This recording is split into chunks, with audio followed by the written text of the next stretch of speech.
As I said previously, you always need to check if the add-on is able to process your geometry. To do this, you need to go to Inspect tab and hit Collision Mesh. And we see in this case that the result is a mess because the add-on doesn't like sharp edges.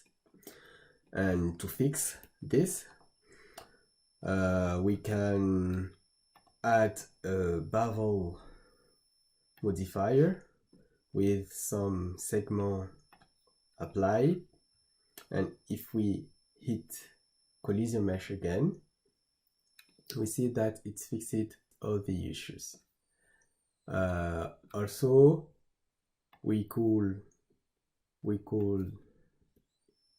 use remesh modifier if we want.